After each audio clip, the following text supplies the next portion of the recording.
Hello, my name is Quintavia Johnson, and the topic I chose to speak about today is the importance of mental health awareness. Before I get started, I'd like to ask, what's the status of your mental health? The reason I want to ask that question is because most of us won't have an answer.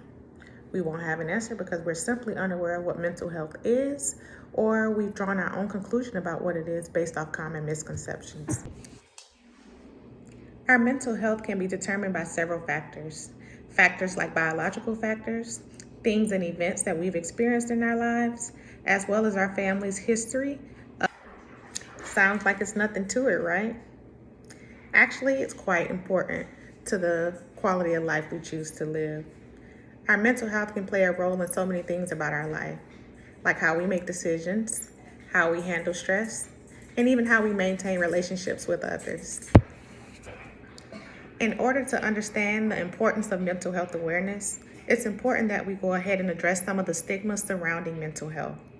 For starters, mental health and mental illness is not the same thing. Mental illness is oftentimes the result of mental health symptoms going untreated or undiagnosed. Some other misconceptions about mental health is that it's a bad thing, it's something to be ashamed of. People with mental health issues can just snap out of it. And some people have even gone as far as to label people with mental health issues crazy. And all of those are absolutely false.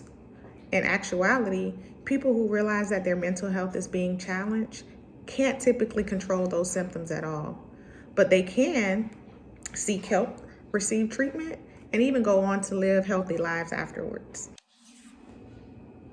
These and other stigmas are the very things that make dealing with mental illness difficult.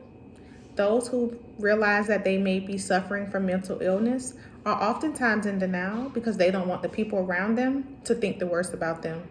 This in turn results in them not seeking help.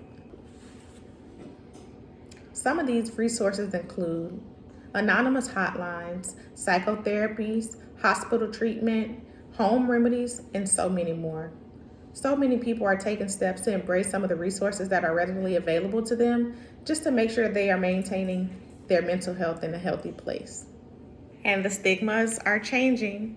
I'm happy to share that in recent studies, 87% of adult Americans have agreed that having some sort of mental disorder is nothing to be ashamed of.